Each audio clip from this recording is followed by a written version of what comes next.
नमस्कार, न्यूज अमरावती मध्ये आपलं सर्वांचं स्वागत आहे. मित्रांनो, आज परत आपण राष्ट्रवादी काँग्रेस शरद पवार या गटाच्या प्रचारामध्ये आलो आहेत आणि तुम्ही पाहू शकता या ठिकाणी उमेदवार देखील आपल्या सोबत आहेत आणि जनता दरबार त्यांचे जे सहकारी आहेत प्रचारादरम्यान त्यांच्यासोबत आपण बातचीत करूया. उमेदवार आहेत आपल्या सोबत, त्यांच्यासोबत सर्वप्रथम बातचीत करूया. दादा, आजपर्यंत तुम्ही आपला प्रचार चालू करत आहे. आज कोर्टाचा काहीतरी निर्णय येणार होता, त्यावर काय बोलणार आहे?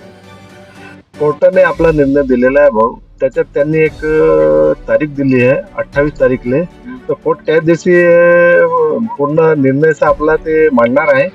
तो माझं असं म्हणणं आहे का कोर्टाचा जे निर्णय येणार त्याच्यावर सर्वांना मान्य करणं, सर्व पक्षांना मान्य करणं लागेल. काय वाटतं तुम्हाला, समजा जर स्थगिती आली आता मग पुन्हा फॉर्म भरणे, पुन्हा हे करणे, पुन्हा ते करणे, डबल रिपीट जागाही जाऊ शकतात, आपल्या तिकीटही जाऊ शकतात, त्यावर काय? असा तो होऊ शकते. ते संविधानाचा एक भाग आहे आणि त्याचे पलीकडे सर्वांना जावं लागते. हा, आपल्याला संविधानाच्या हिशोबाने त्या पद्धतीने सर्वांना त्याचे पलीकडे जावं लागते आणि जे कोर्ट ठरणार त्याचे नंतर निवडणूक विभागाले आणि इलेक्शन कमिशनने जे आदेश देणार कोर्ट ते सर्वांना आपल्याला पाळ पाडायला लागते. दादा, आता तुमचा समजा प्रचार चालू आहे, प्रचारादरम्यान तुम्ही या भागात आले, त्या भागात गेले, आता प्रतिसाद कसा भेटते तुम्हाला? जनताचा प्रतिसाद चांगला आहे आणि जनता आमची पाठीशी आहे. तुम्ही आम्हाला फॉलो करून राहिले 4-5 दिवसापासून. जास्त असेल, 4-5 दिवस जास्त झाले. तुम्हाला पण दिसते का जनताचं पाठीशी आहे आणि जनता परिवर्तन पाहिजे. जनताचे म्हणत असं आहे की जनता उघडून बोलून राहिली का आम्हाला काही परिवर्तन पाहिजे. टाटानगर मध्ये मोठे तुतारीचे तुमचे झेंडे काय, बॅनर काय काय ताल मोठा ताकद दिसून राहिली. ते जनताचा प्रेम आहे. जनता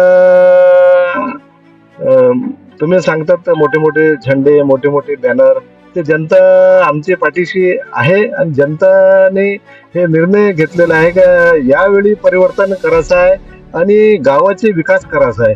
गावामध्ये बऱ्याच ठिकाणी विकास झालेला नाही आहे. गावाचा विकास झाला पाहिजे हे जनताचं असं आहे.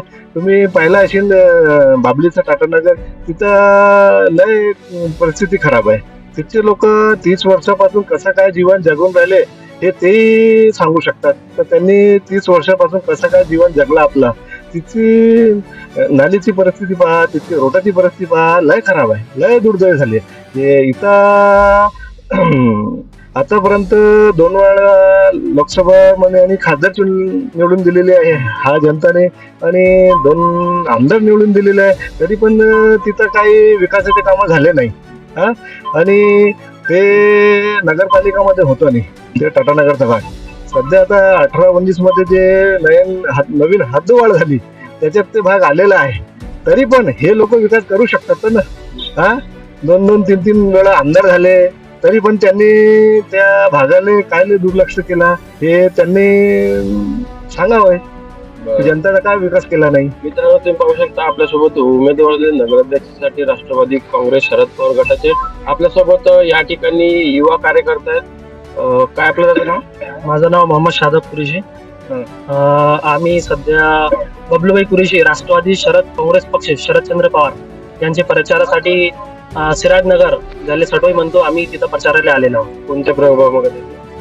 हे प्रभागामध्ये 3 मध्ये येते, तसं आमचा प्रभाग क्रमांक 2 आहे. तर बबलूभाऊ कुरेशी हे प्रभाग क्रमांक 2 मध्ये नगरसेवकसाठी सुद्धा उभे आहे आणि राष्ट्रवादी काँग्रेस शरदचंद्र पवार या पक्षासाठी नगराध्यक्ष म्हणून दर्यापूरसाठी पण उभे आहे. म्हणजे 2 फॉर्म भरले का बाबा? 2 फॉर्म भरले. म्हणजे आता लोकांचं प्रेमच एवढं आहे आमच्यावर की लोकांनी आम्हाला म्हणजे हे बबलू कुरेशी स्वतः उभे आहे, म्हणजे स्वतः उभे नाही आहे, हे यांनी लोकांना उभं केलेलं आहे. यांचं मनात म्हणजे आम्ही फक्त म्हणजे नगरसेवकसाठी उभे होते, पण लोकांचं प्रेम आणि म्हणजे टाटानगर म्हणजे बाबलीच्या कोपऱ्यापासून तर दर्यापूरच्या कोपऱ्यापर्यंत या लोकांचं म्हणजे प्रेम आहे आमच्यावर की त्यांनी स्वतः उभं केलेलं आहे की बबलू भाऊ म्हणजे जवळपास 2-3 महिन्यापासून कंटिन्यू लोकांचं म्हणजे एवढं प्रेम आहे की तुम्ही नगराध्यक्षासाठी उभं राहा म्हणून ते उभे आहे.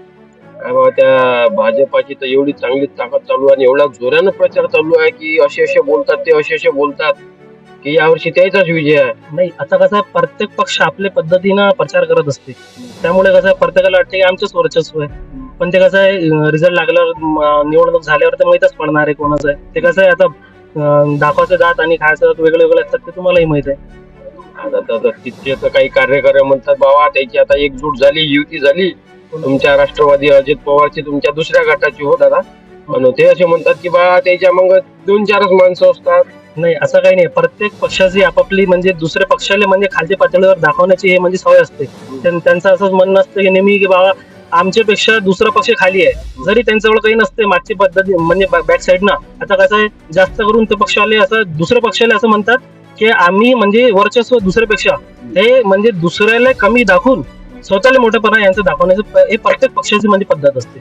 बरं, तुमची सध्या युवा पिढी आहे, त्या युवा पिढीचा तुम्हाला तुमच्या बबलू भैयासाठी कसा प्रतिसाद भेटला? बबलू भैयासाठी युवा पिढीसाठी आम्हाला सर्वात महत्वाचं भेटते की आम्ही जे मुद्दे उचलून राहिलो ते धार्मिक सोडून याच्या व्यतिरिक्त म्हणजे धार्मिक मुद्द्याचा काय प्रत्येक पक्षवाले करत असतात.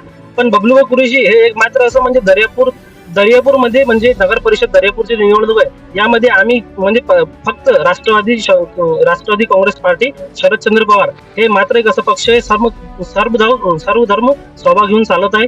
त्यानंतर बबलू व कुरेशी हे एक म्हणजे शिकलेले माणूस आहे. त्यानंतर यांचे जे काम करायची पद्धत म्हणा किंवा यांचे जे विचार म्हणा किंवा यांच्या तुम्ही मानसिकता म्हणा किंवा यांचे जे डेव्हलपमेंट बद्दल दुसऱ्यापेक्षा जी मानसिकता आहे, आता बाकी पक्षाला मी काय म्हणतो, जुने झालेले तुमच्या टाटानगर मधल्या मुस्लिम धर्माच्या मॉमेडियन समाजाच्या उर्दू शाळा आहेत, त्याचा आजपर्यंत कोणताच विकास झाला नाही. तेव्हा तुमच्या एक शिवसेनाचे आता एक उमेदवार आहेत नगराध्यक्षासाठी, त्याने तो प्रश्न मांडला होता, तिथं तुमचा प्रश्न मांडला गेलाच नाही. अशातून तुमचं काय म्हणणं? बरोबर आहे. कसं आहे, आता प्रत्येक बोलण्यात आणि करण्यात भरपूर फरक आहे. म्हणून आम्ही लोकांना काय सांगून राहिलो की तुम्ही दुसऱ्याला तर संधी दिली आतापर्यंत, पण आम्हाला संधी देऊन पहा. आम्ही नाही काम केलं तर मग सांग. बरं, हे होते आपल्यासोबत युवा पिढी. अजून आपल्यासोबत काका आहेत, जवान पिढी आहे. अजून दादा आपलं नाव काय हो? मेरा नाम अशर नवाब आहे. कुठं राहता आपण? दर्यापूर. कोणत्या प्लॉट? नंबर 4 मध्ये. म्हणजे बबलू भाऊ 4 राहता का? नाही, बबलू भाई 2 में है. असं आहे. काय वाटते बबलू भाऊ बद्दल? अभी बबलू भाई की पोजीशन बहुत अच्छी है. सभी समाज के लोग हमारे साथ जुड़ रहे हैं और अभी तक के दरियापुर में देखा गया है कि कोई पार्टी ने नगर अध्यक्ष पद के लिए मुस्लिम को टिकट नहीं दिया. राष्ट्रवादी शरद चंद्र जी पवार की पार्टी से हमको टिकट मिला और लोगों को आप देख ही सकते हैं. बरं, काय झालं समजा तुम्हाला तिकीट दिली नाही, एमआयएम होता आपला, एमआयएमच्या माध्यमातून तुम्हाला तिकीट भेटली नाही. एमआयएमच्या माध्यमातून आम्हाला तिकीट नाही भेटली, आम्ही घेतली नाही.